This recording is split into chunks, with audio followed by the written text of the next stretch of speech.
Hey everyone, this is Amber Key, and you're listening to a Bright Idea podcast, a show where I sit down with entrepreneurs to discuss the aha moments that launched their businesses. A few months ago, I attended a conference in Baltimore called the Wealth Summit, the DMV's largest financial summit where entrepreneurs, creatives, investors, and wealth builders unite for panels, parties, workshops, and legacy. I was invited as an ambassador to help promote the event, but the knowledge I received from this experience goes far beyond measure. It was here at this event that I learned about breaking barriers, not being afraid to start small, networking, raising capital. It was also here that I bumped into Dr. Vonnya Pettigrew, a media mogul based in Baltimore, who also happens to be the first Black woman to own an entire block in Baltimore's Canton Harbor. Yes, an entire block. During my short time with her at this event, I learned that not only does she talk the talk, but she walks the walk. Her transparency speaks volumes. Dr. Vanya owns Root Branch Media Group, a full-service media and communications company named after the land her family owns in South Carolina. While she comes from a family of landowners, she didn't grow up with a ton of money or financial literacy. But what she did grow up with is a dream and strategy. Dr. Vonnya Pettigrew has 3 decades of professional experience, including filmmaker, writer, TV producer, director, instructor, and casting agent. She produced content for government agencies, corporations, universities, and broadcast networks such as Discovery, TV One, and Baltimore's Charm TV. Dr. Pettigrew is a Philadelphia native, and she earned her Bachelor of Arts degree in Communications from the University of Maryland, College Park. In this episode, Dr. Vanya and I discuss her bright idea that led to Root Branch Media Group, how she's changing the lives of young people in Baltimore, how she's built multiple businesses within Root Branch, and how her unwavering belief has kept her going even when her ideas were bigger than herself. Before we dive in, if you love what we're doing here at a Bright Idea podcast, help us keep going. You can subscribe to this show to get notifications when new episodes drop. If you like what you hear, share the episode with someone who needs a little inspiration. And if you would like to support the show directly, you can donate to our Cash App at a Bright Idea Podcast. Lastly, if you're a business owner or a brand looking to connect with our growing audience, we'd love to collaborate with you. You can sponsor an ad within one of our episodes or sponsor an entire episode. Just reach out to us to learn more. Now let's get into it. Here's my conversation with Dr. Vonnya Pettigrew, founder of Root Branch Media Group. Vonnya Pettigrew is here today on the podcast. Thank you for coming to A Bright Idea. How are you doing? Oh my goodness, I'm so excited to be here. Thank you. Thank you. For the people that don't know, you and I met a few months ago. I want to say it was like September. It was at the Wealth Summit. And it was a summit with a bunch of entrepreneurs in the Baltimore area and surrounding area. And everyone just had, whether it didn't matter like what industry, everyone had like some tidbits. There were like panel discussions, there were vendors, and you and I came across, we kind of like bumped into each other. And I was like, I didn't know who you were, you didn't know who I was. And then you're like, I'm Dr. Vonnya Pettigrew, and I bought a block in Baltimore. And I was like, okay. I was like, well, right. Now you have to be on my podcast. Like, right. Yes. So no, it was aligned. Running into you that day. I think we did something that you call like a rapid fire, and that was so fun. But you know, you pose some really good, quick questions that as entrepreneurs don't think a lot about. But you know, it was fun. Thank you. Yeah, and so for the people that don't know what we're discussing, I asked you a few questions about wealth. Like you told me that you bought a block, and I was like, how? I want to know how you did it. And one of the things you talked about building business credit, and you talked about raising capital and raising capital even when you don't think you need it, and just some like really like quick tidbits. And the reel on Instagram, you know, you only have a minute and 30 seconds, but I was like, wait, I need more time with you. So that's why I have you here today to kind of talk about your journey and then give some entrepreneurs and creatives some advice that like, not just to be an artist, but how to sustain a living and build that capital. So yeah. So it's so funny because I was doing a little bit of background about you. I was doing my research and your bio is extensive. So you run an award-winning production firm headquartered in Baltimore's waterfront, Canton Harbor. You have almost 3 decades of experience in professional media as a filmmaker, a writer, a TV producer, a director, an instructor. You were a White House intern and I have casting agent on your resume. I'm just like honored to honestly have the time to sit with you today. Amber, thank you. Thank you. First of all, like, how do you find the time to do all the things? Girl, I don't know. I'm really good apparently at compartmentalizing. So not only my tasks, but my attention, Mm, sometimes even my emotions. I mean, sometimes things are spiraling, but this is not the spiral moment. Like you got to yeah. put it in a bucket and come back to it. So I Yeah. think over these years, I've kind of mastered that compartmentalizing thing. Yeah. And that's so important as a business owner. Entrepreneur, you're wearing so many hats. You have to Yeah. be able to like silence the noise and the distractions to get the job done. So, Yes.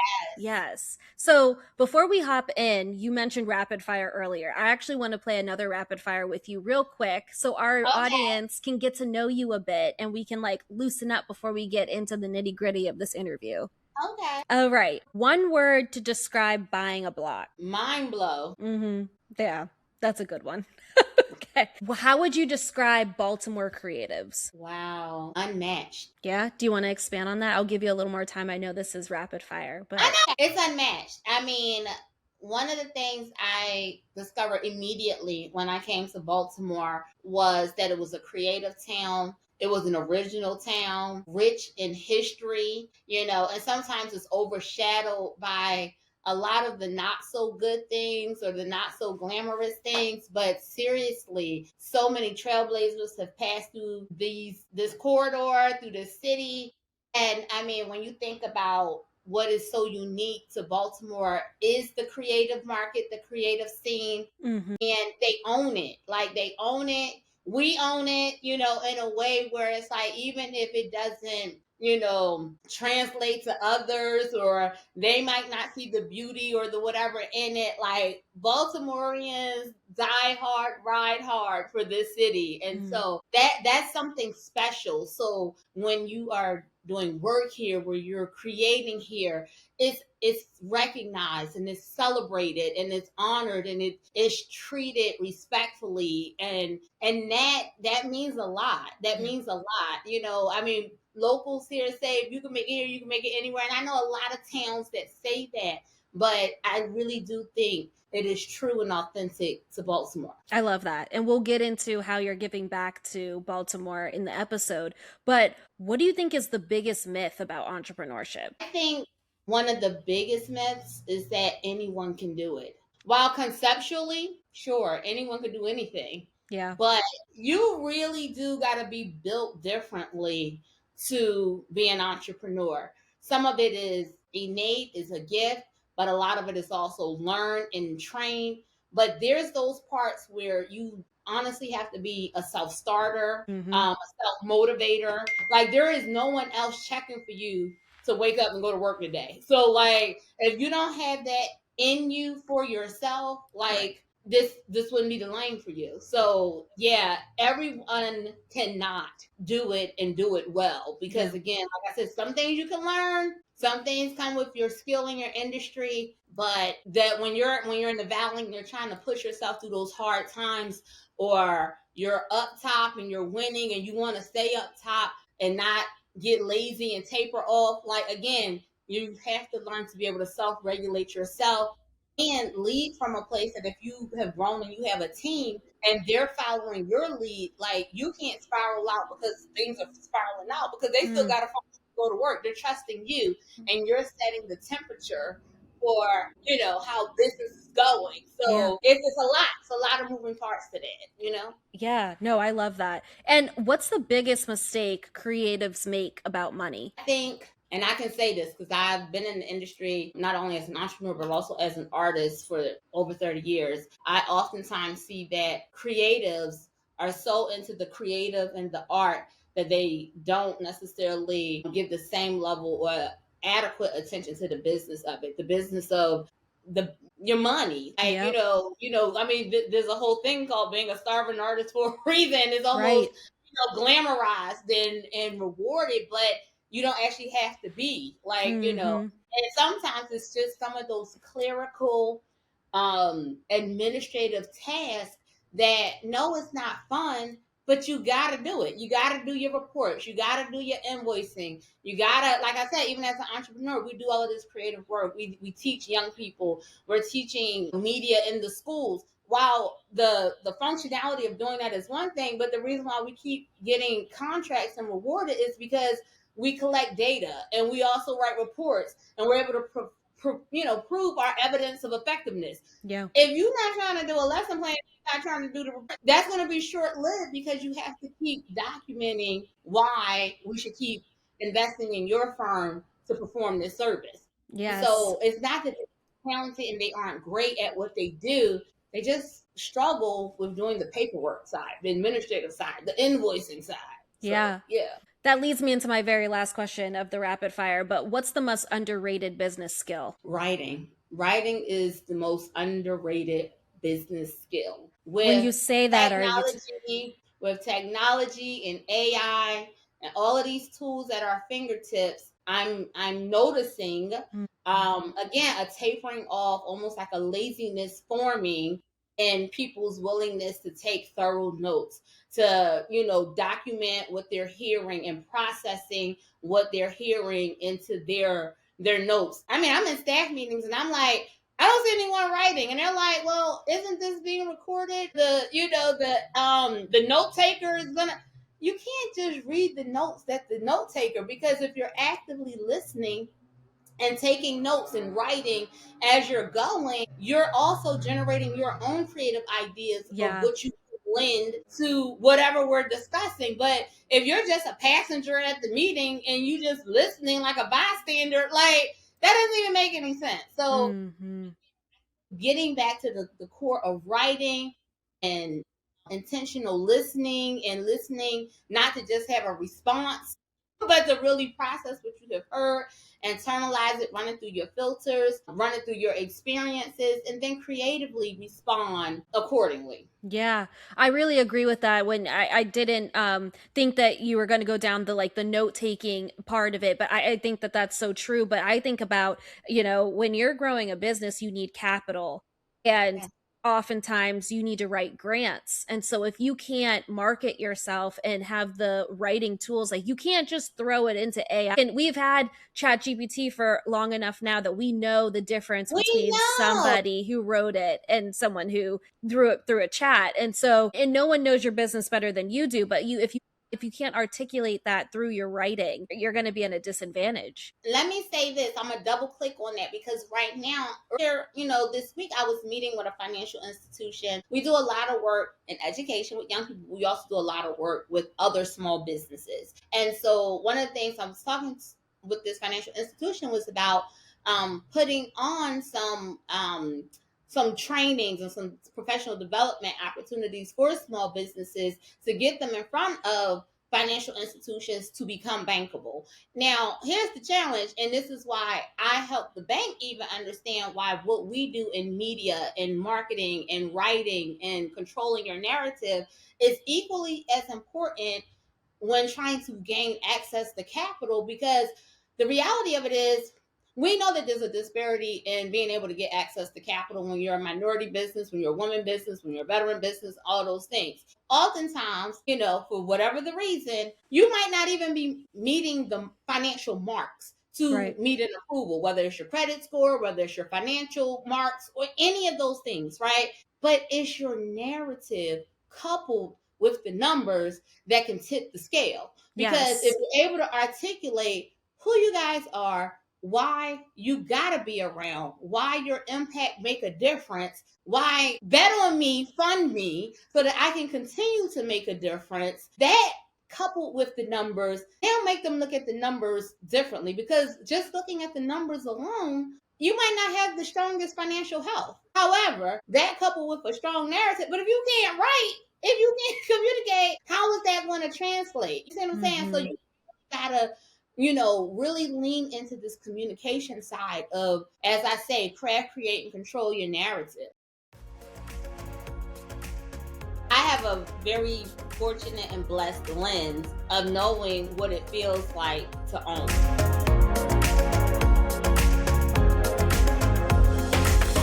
I want to get into your story and how you're inspiring and others and helping small businesses grow, and also helping in the education field as well. But many people know you as the first Black woman to buy a block in Baltimore, and that out of that building you run a media multiverse, as you mentioned in an article called Root Branch, named after the land that your family owned in South Carolina.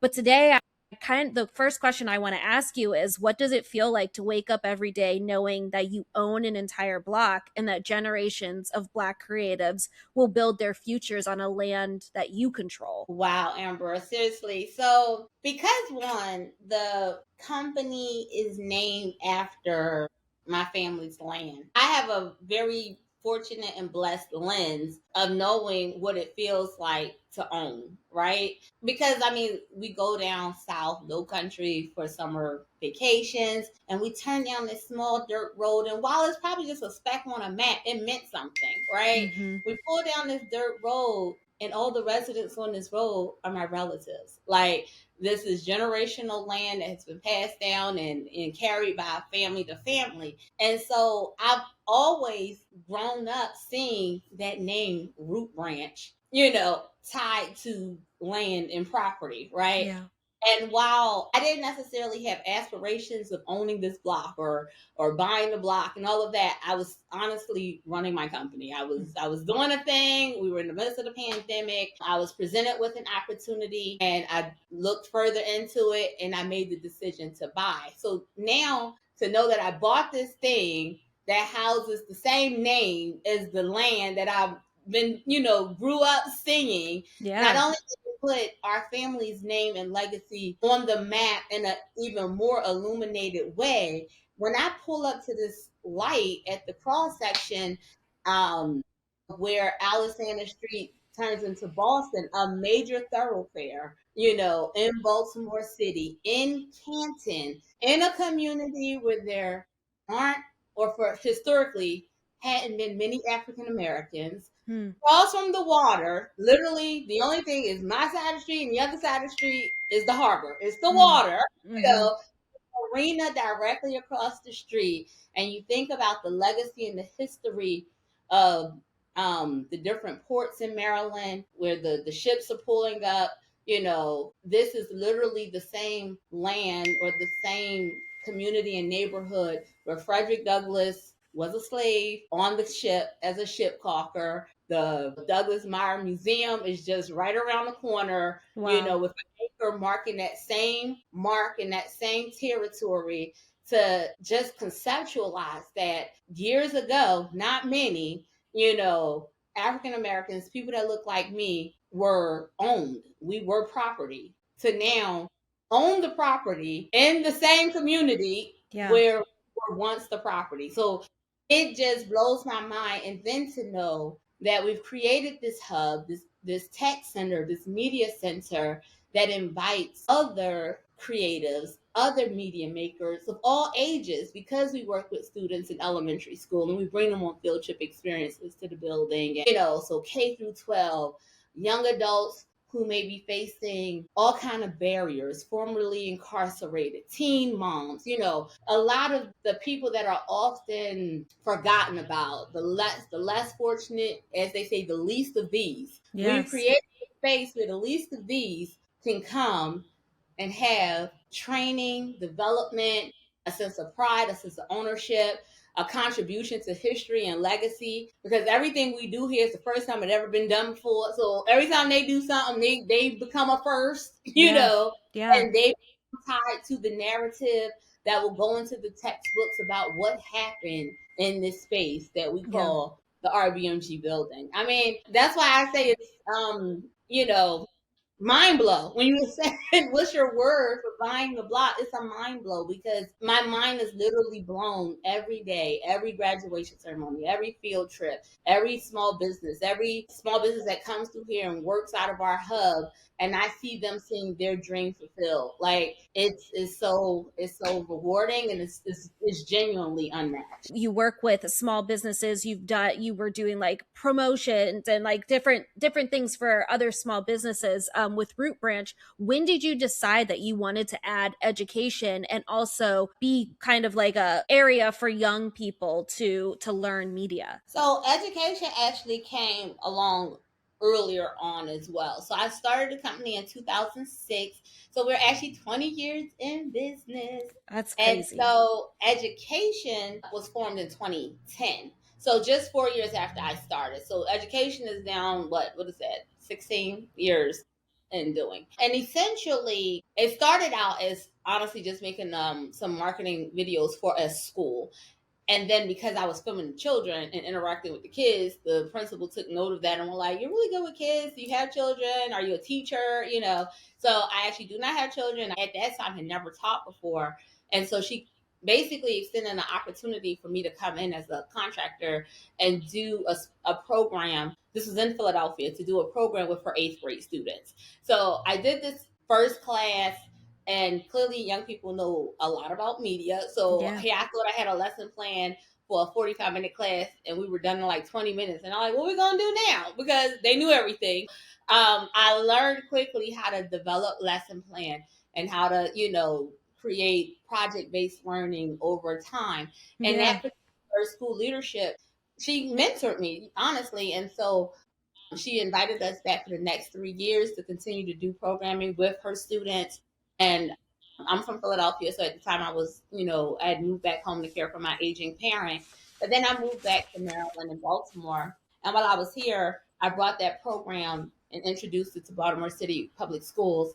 And so what started out as the first class taught by me now is a board approved initiative where I have over 40 media art literacy instructors that go in and out of schools in Baltimore City and Prince George's County. And we're engaging with new counties surrounding, within this year. But we go into the schools as their enrichment block or their I guess they call it resource, or their, it's another word some schools call it, but essentially it's that period in class where students go to art class, music class, or gym. Yeah. They can take filmmaking or media or podcasting or some iteration of media photography with one of my instructors at their school. And so we do that during the school day, we do it as after school programming, and any out of school time, including summer camps and summer programs. So we partner though with the schools themselves. So parents always want to know, can my kid just come to one of your summer camps? We don't do programming in that way where it's a one-off and they can register directly with us. All of our programs are done in partnership with a school or with a youth organization. And then lastly, to this point, now that we do have the physical building and are working in partnership with other organizations that reach, like I said, some populations that are, that often miss out on these kind of opportunities, we are able to partner with them and do programming in our building for young adults at night. So we just graduated our first cohort in partnership with the Flowers Widening Initiative last week. 3 students finished the cohort in a 8-week filmmaking media making course, and these were all young adults who had been justice impacted. When we come back, how Dr. Vanya is passing down what she accomplished to the next generation.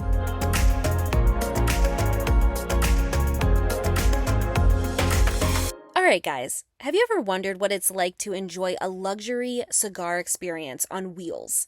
Meet the Infinity Mobile Cigar Lounge. Founded by Tara and Quincy Tucker, this isn't your average cigar lounge. It's a 28-foot trailer transformed into a luxury haven, complete with TVs, a humidifier, Bluetooth, Wi-Fi, music, and a vibe that's simply unmatched. Whether you're hosting a wedding, corporate event, or just a backyard gathering, Infinity Mobile Cigar Lounge brings the party to you. With top-notch customer service and a selection of cigars that cater to every palate, it's an experience you won't forget. Support a business that's all about family, community, and creating unforgettable moments.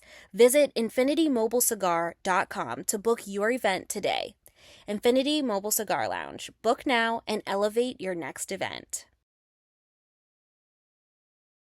I think what's interesting is there really aren't that many spaces, particularly in the inner city anymore, for students to go to these after school programs. I'm here in Washington, D.C., and I remember shortly after the pandemic, there was a lot of unrest, but there was also there was a lot of crime happening in the city, a lot of petty crimes too, like carjackings and stupid things. And a lot of it was because there were no after school programs for these kids. They had ended them and there was no plan of bringing them back. And so I feel like, kids aren't bad kids naturally, but they need something to do. And so the fact that you're able to provide not just a place where kids can go and learn about media, but media is such a broad spectrum of things that you can do that you've created sort of this ecosystem of in a cohort that there's stages to this thing and that they can pass on and go forth and do great things. I think that's incredible. Oh my gosh, when I tell you, it was more emotional than I thought that it would be. I'm graduating this first cohort. One, because like I said, everything that happens here, at least initially, is a first for us. So everything's a history making moment, right? Yeah. And so you talk about these three individuals who have passed. We all have passed, right?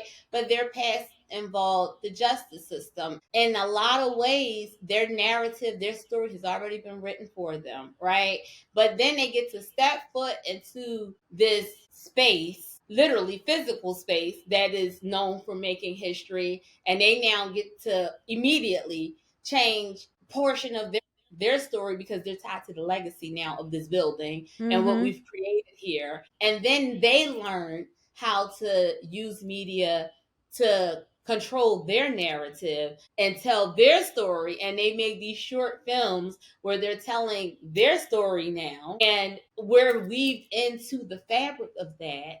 And to now see them being able to in real time reimagine, because we know that it would not be uncommon for them to face barriers to employment, but media and production, it teaches you how to be a freelancer. It teaches you how to be your own business. So now your ability to be employed has just shifted. You've now learned technical skills behind the camera, strengthen your communication skills in front of the camera. You've practiced how you talk about yourself and tell your story. One of the things that stood out to me so significantly after graduation, first of all, it was two things. One, some of their family members were unable to attend, so we pivoted. We threw the iPad up so we could do a Zoom. So families watched remotely, and they were cheering from wherever they were. We could hear them clapping inside the iPad, inside the ceremony and all. But then at the end, one of the students invited their parole officer. And so the parole officer came up to me, and after hearing my story for the first time, she's like, "We never even heard of you. This is amazing." She was so blown away. How do we continue to keep this going? How do we connect you with, the jails so that they can have a similar kind of experience, some form of iteration of what this looks like? So again, just in this one moment, it has now, continued to develop into something else, because again, this parole officer was in attendance to see their person graduate a media program. Yeah. Well, I want to go back a little bit into the space that you built in that building. And I was thinking a lot about this today. I was listening to a podcast and we talk a lot about mentors. And I feel like a lot of times the younger generation just wants to listen to their peers. And at a certain age, no one wants to listen to adults or to women or to, and it was I was thinking about this in this interview that I'm having with you now, because there's so many things that we can all, and I feel like in just the short time, can learn from you, that we can't get from our peers. Like the fact that you bought this block, and the fact that it was without investors or grants or programs. It was just a belief in a strategy. And so how are you passing what you've been able to accomplish to these kids so that they can see it for themselves? I think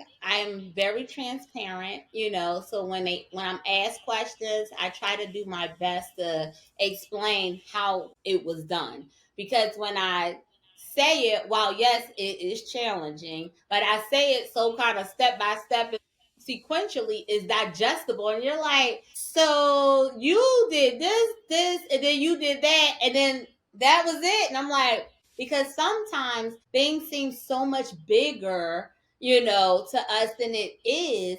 And it is a big thing. Like the numbers got bigger, but the process is still very digestible. So sometimes you just kind of need someone who's willing to give it to you in those bite-sized pieces that are actionable enough items that it's like, oh, I could do that.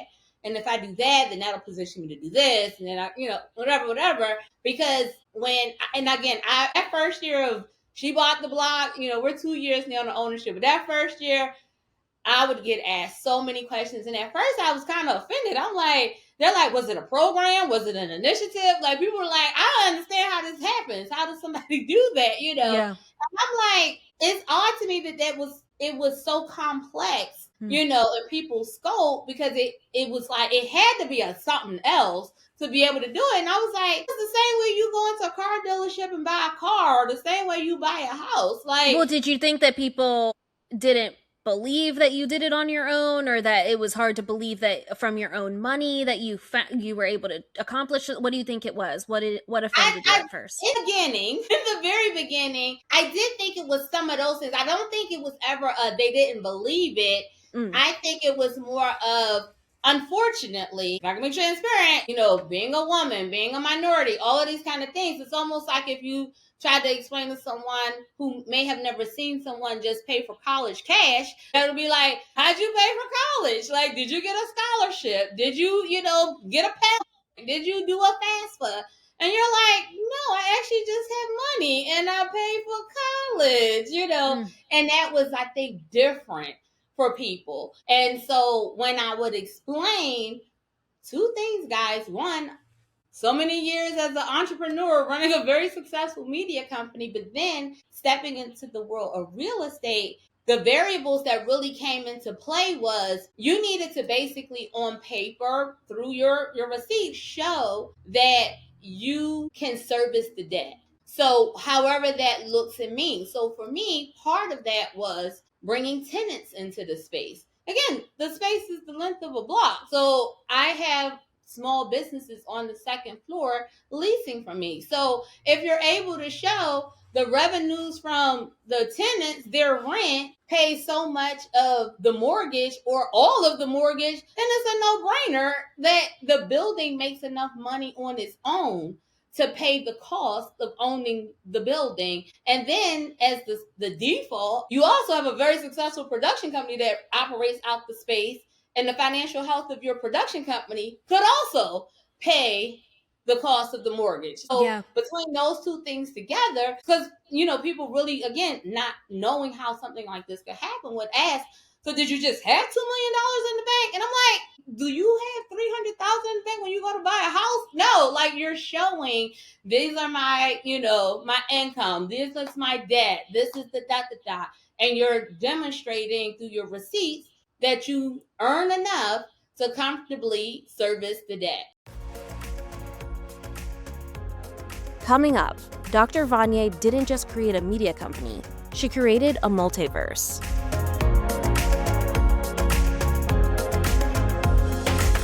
Where does that come from? Like, were you taught financial literacy growing up? Because I think the conversation about money is so, it's not taboo, but it's so uncomfortable, and people Yeah. don't know what they don't know. So like, as somebody who has been in the industry for 30 years, has a successful media company, also worked in corporate, like, might I Yes. add, did you have other forms of income? Like, did you diversify your portfolio and other investments other than your media company that helped you gain the wealth to buy this block? Like, I Right. think that's what we want to know. Like, what do we need to Right. do? What do we need to do in our 20s so Right. to be able to do this when, you know, Yeah. when the time comes? Yes. Well, Amber, this is why this is the plot twist. No, ma'am, I was not No, financially literate. I did okay. not grow up wealthy. I grew up in poverty, quite frankly. I'm from North Philadelphia, attended public school, had a great education, graduated top of my class, and all of those things. But no, I came from hardworking parents, who I wouldn't even go as far as to say were middle class. Like, it's literally, you know what I mean? We really grew up, our needs were met, but we weren't, you know. Yeah. And so, no, I did not have that. I did not know that. I mean, gosh, a lot of what I learned in my 30s. I started Root Ranch at 30, first of all. Let me say that. I started the company at 30. So I will be 50 this year. Period. I'm 31 Come and on. 50. Yes. We're just getting started then. We're That just makes getting me feel, started. I'm talking to you when I started. That's yes. amazing. Right. Yeah. And so, no, like, oh my God, like, I did not know. I just did not know. I didn't come from that. While my parents were, again, generationally landowners and that kind of thing, it still wasn't bad at all. I've experienced all of it, like lack. I've experienced not having, not knowing. I've experienced being the first to do it. So it wasn't like family mentors to kind of explain how you even do some of this stuff. So I literally was that person in the friend group where all of my friends, because again, you're in DC, where all of my friends work in the government, they're a GS something, everybody has a stability, whatever. And Yeah. I'm that one friend, they're like, girl, get a job. Like, why are you still trying to be an entrepreneur? Like, I mean, like, literally, like, if I needed help making the rent, whatever it was, and they would be like, okay, well, help you, but what are you going to do next month? Like, that's something that was burned into my memory. What are you going to do next month? Yeah. So those skills, though, those attributes translate in entrepreneurship because I have a different kind of risk tolerance, and I'm not scary about a win and a loss, or a high and a low, Mm-hmm. because I know what it's like to have nothing or to go through seasons of lack. And I also know what it's like to have seasons of extreme abundance where you have so much money you could give it away. You know what I mean? And so when I'm going through these cycles that are very much a part of entrepreneurship, while those seasons of low and lack don't feel good, it could give you a little bit of the jitters. I'm not overly terrified of it because I know how to turn that around. I've experienced enough how to weather that. Or it's almost like your muscle memory just knows this will pass. Like, I just have enough faith and belief that this will pass. Yeah. Now, I will say, what also helps in these more recent scenarios, if I experience a wave of lack or loss of contracts or whatever, the difference now is I do own such a big asset. So my overall net worth isn't overly like, it doesn't plummet because this thing did a thing or you lost a contract. And so that's why you have to kind of, while you might have 40 cents in the bank, at the end of the day, you're still worth blah, Mm-hmm. blah, blah. Mm-hmm. And people are still willing to do business with you and work with you and invest in you and take a chance with you because you're worth. But I still believe even when I didn't have those things, people saw the worth and the impact, the work that we were doing, the work with him, 16 years in the schools. You know what I mean?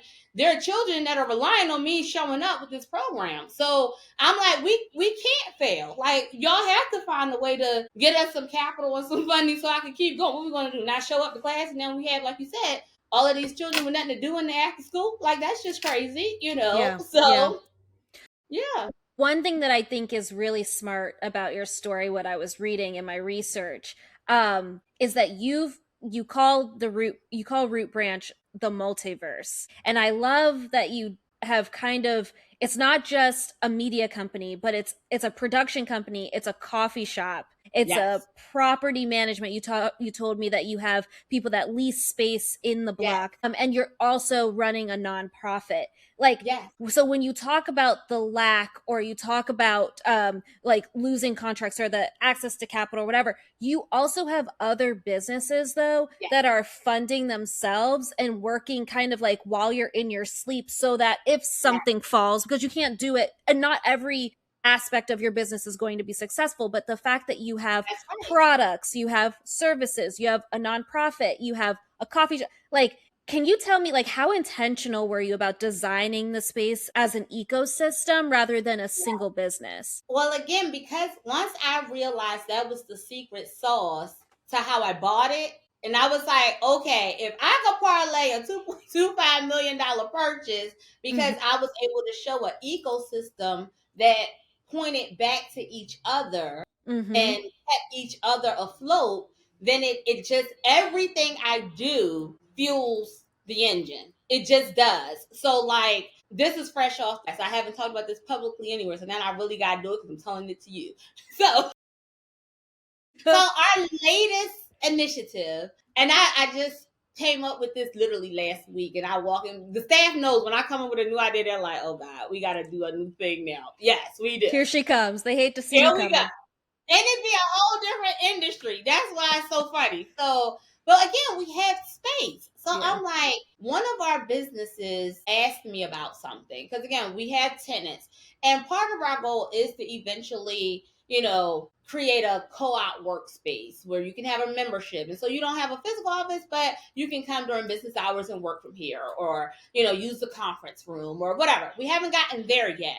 But here's the other thing, Amber. We produced an original television show now in this third series called Root Branch Marketplace. Yep. And so one of my marketplace businesses, who was a tenant, was like, hey, can I continue to use the address? And I said, okay, let me explore what that looks like. But then, because she's a product business and she moved to the other side of the state, Mm-hmm. that she's not up in Baltimore anymore, but she has customers here.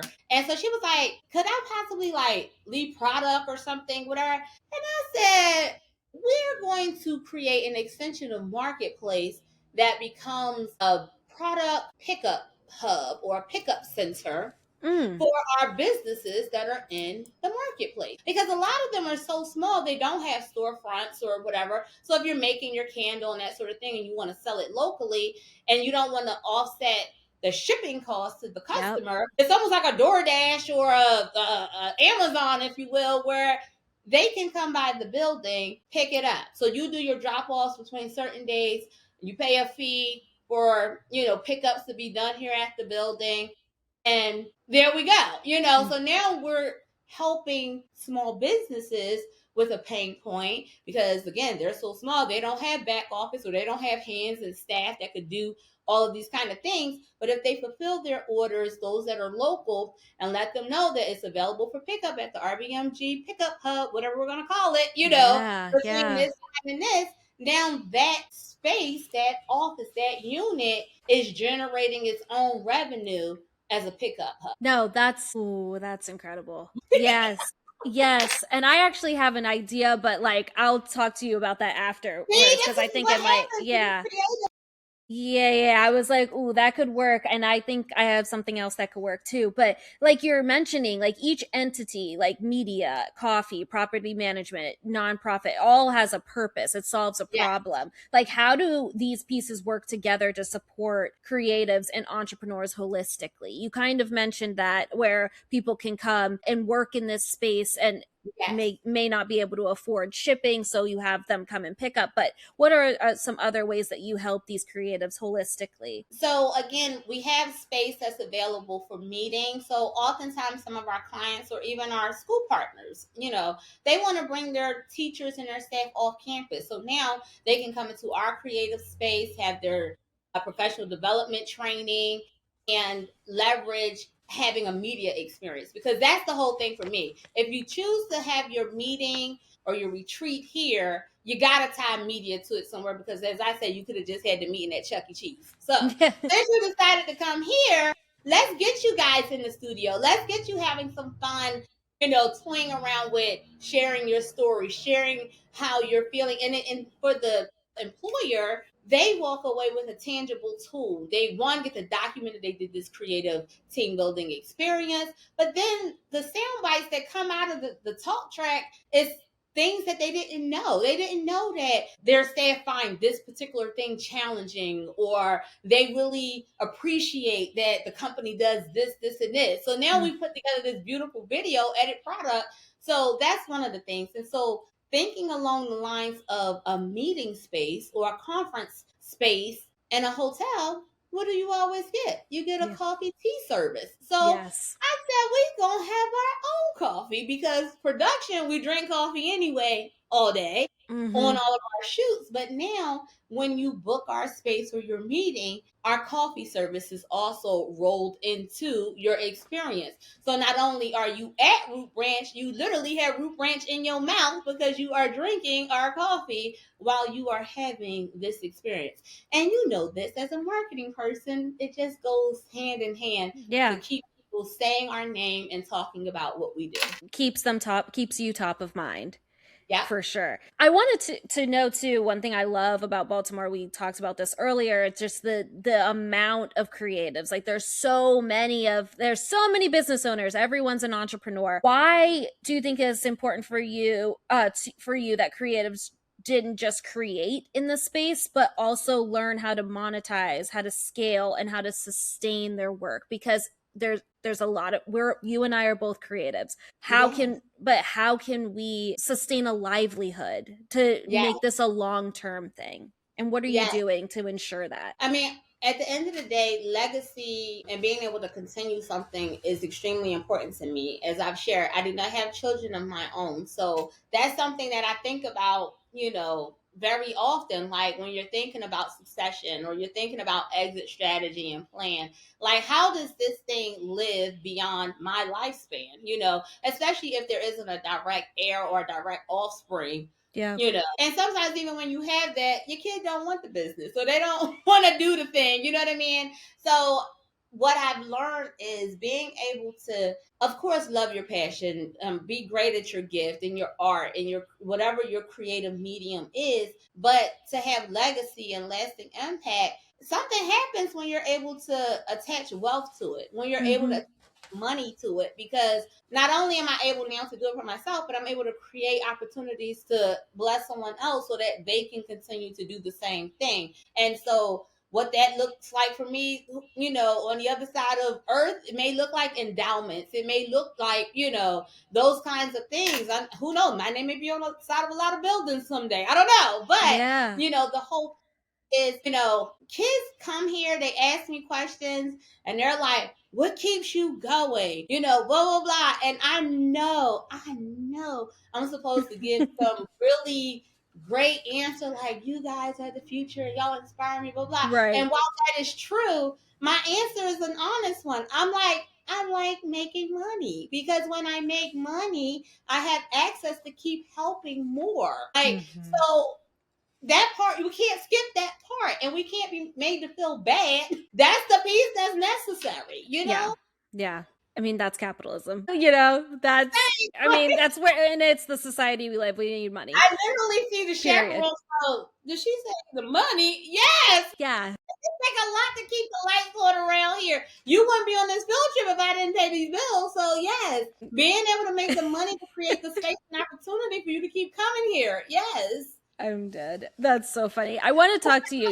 You did mention legacy, but like, what do you think that means for the block in 10, 20, or 30 years from now? Oh my gosh. Again, I know I said it. This is my third time saying it now. Mind blow. But like, to know that the name Root Branch, this building, and even beyond the building, the work, the legacy of our impact and our work, and all the children that are Root Branch kids, all the parents that are Root Branch parents, because they'll tell you I'm a Root Branch parent. The fact that continues to live on now in real life, real time. Again, we've been doing our education program for 16 years. I have students that were my 8th graders. They're full grown-ups right now and have children. So the fact that I could see that in real time is something. But the piece for me about being a block on the harbor, being a part of literally the skyline of the city, right? Like I watch TV shows and when they do B-roll overhead aerial shots of the harbor, I'm like, I see my building, I see my building. You That's know, so funny. Yes. I'm looking for it. That's something special. And again, we've already have received recognition from different museums, including the Baltimore Museum of Industry. So to be recognized by the Museum of Industry that is also featuring Domino Sugar, sausages, like these other businesses that were native to Baltimore, and now Root Ranch is a part of that, that story already. It's amazing to know that we are not only a part of the history, but we are redefining the industries that Baltimore is known for. So now media is one of those industries that we are known for. I love that. And I think that your story and your inspiration and people that are listening to this podcast, like it's not always the people that are super loud in the community that everyone knows about that are really making an impact. And you are, other than all of the headlines that say this is the first Black woman that owns a block in Baltimore, people don't really know what you're doing behind the scenes and what you're creating for the community and for lives of so many young people. And so I just want to thank you because you're really like creating a change that I hope travels beyond Baltimore, but that other people in other cities can be inspired by. I want to leave here, but with you, like for the creative listening who has talent but doesn't yet see themselves as an owner or doesn't yet see themselves as somebody that can scale a business and sustain something, like what's the first belief that they should let go of? You are the expert. You're the expert. And for a lot of reasons, traditional things make us believe in order to be the expert, to be the subject matter expert, you got to have all of these degrees, or you have to have done this, or you have to have had this lineage or this background or whatever, I self-proclaimed that I was a media mogul. I said it first, Remember, and I hadn't bought the building yet. So I remember when I started like publicly like doing interviews saying, hi, I'm the media mogul, or writing a press release and saying media mogul, whatever.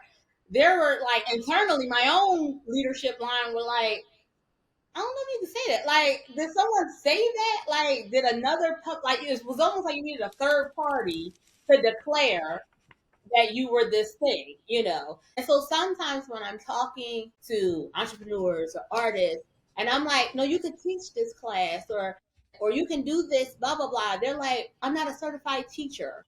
Like they feel like they need a certificate. They need some other kind of documentation that stamps why they are credible enough to do a thing.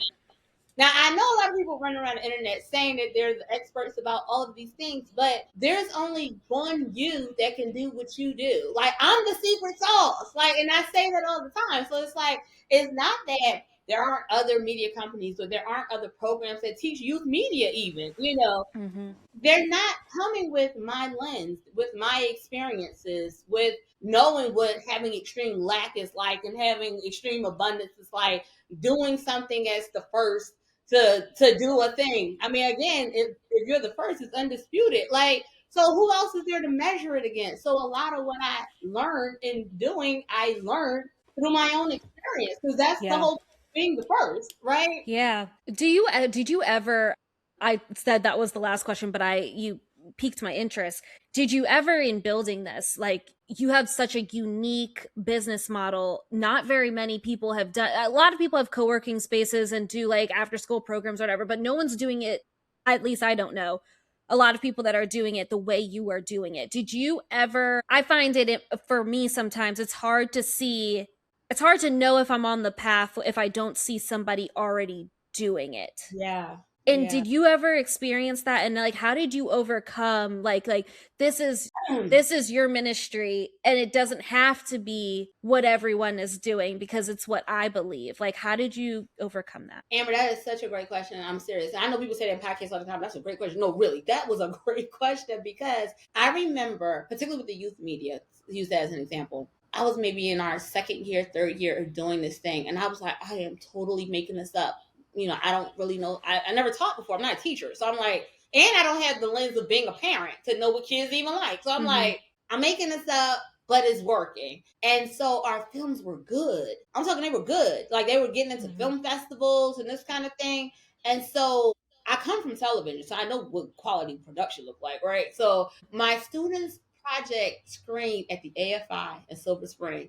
And so here I am. They did some kind of networking thing with the other youth media organizations, and they were from Montgomery County. They were from whatever. And so I was there because our project was in the thing. And to your point, it was once I started meeting and hearing from other organizations that have been around much longer than I have, that have been doing this much longer, and I'm like, my stuff looked just like theirs. Like all the things that they were doing, the lesson plan, like whatever, we were meeting the mark. Like it was like, that's amazing that something I made up, never saw somewhere else before, matches. It might have been stylized a little different, but all the key elements were there. So that was the first, for me, confirmation that I was on the right track. But I'll tell you, by the time I brought my program back from Philadelphia, brought it to Baltimore City Public Schools, and met the criteria to be a board approved vendor, that's a very hard thing to do. Okay. There are a lot of organizations that do work with the schools, but they don't have that, status attached to them. And so once I learned what it took to do that, to maintain that, the reporting, it was like the confidence again was there. So now when I have this conversation with Prince George's County or Harford County, and they're like, well, our school different districts are different. Like I said, you could do Baltimore, you could do anywhere. So I'm like, well, if it meets the criteria of a Baltimore City public school standards, I know we meet the mark, on some of these others. So, yeah, part of it was just doing it, but then when you start meeting up with other parallel industry, leaders, you realize you're not missing the mark. You really aren't. And again, I have no idea how. It's almost like, again, you're in television, you're in media. You watch enough TV that you're like, I want to write a script for a television show, but you've never actually seen what a real script for a television show look like. But then when you actually write it, you're like, and then you get a chance to pitch, and that's pretty solid. It's kind of like you've seen it, you've done it. That's why I'm like, you're the expert. You have to trust yourself. And the piece that is critical is you bring your lens. I jokingly say it all the time, but I really mean it. My staff has heard me say it. AI can't outwrite me. I say it all the time. And I mean that because as a media company, we write so many media campaigns that are public health related. But because we really do the work in the community, we've been in the community. We've been in community schools and the whole thing. So if you hire me to write a media campaign around substance abuse and the lock zone, I know what it's like for one of my students' parents to experience naloxone. So I can't write that. They can write some good words, but they can't articulate the impact of why sanctity of life is important and saving that person from an overdose. Like they don't need to lose their life over it. You know what I'm saying? That comes out in the way I write the media campaign, while the way I write a tagline, the way I write a commercial. AI can't do that. You know what I mean? That's what I'm saying. You're the secret sauce. So to any artist, to go back to the original question, they have their real lived experience that they bring to their art. And so they got to trust that there's no one else that could match that. I love that. You There's only one you. you. There's only one you. This conversation has been so great and so profound. You've given me so many things.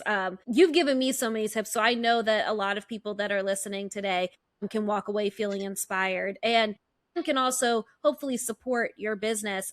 Before I ask you how people can find you, is there anything I haven't asked you already that you would love to add? No, I think we've covered a lot and even more. I even got to put out in the universe my shipping drop something pickup center. So Yes. I'm Yes. excited. Thank you so much for this invitation to be able to share on your platform. I'm honored. Thank you. No, thank you for being here today. And how can people find out about you and support Root Branch? Definitely our website, rootbranchmediagroup.com, and on social. I would love to see my IG grow. For all the things that I'm doing, I don't spend any time growing the IG page, but It's hard, but yeah. I'm spot on. Okay, thank you. Yeah. Is Root Branch MG for Media Group, or my lifestyle page, which is Vanya Rooted. So on IG, Vanya Rooted or Root Branch MG. Thank you, Dr. Vanya. Thank you so much for being here today. This was Thank great. you. That's it for this week's episode of A Bright Idea Podcast. This week's episode featured Dr. Vonnya Pettigrew, founder of Root Branch Media Group. If you would like to learn more about Root Branch Media Group, you can go to their website at rootbranchmediagroup.com. You can also connect with Dr. Vonnya on Instagram at Vonnya Rooted. If you enjoyed today's episode, don't forget to subscribe and leave us a review. Your feedback helps us bring on more stories like Dr. Vonya's. Be sure to follow us on Instagram at A Bright Idea Podcast for updates, and if there's a topic or a guest you'd like to hear from next, drop us a message. If you would like to support our show directly, you can donate to our Cash App at A Bright Idea Podcast. This episode was directed by Quincy Tucker. Until next time, I'm Amber Key.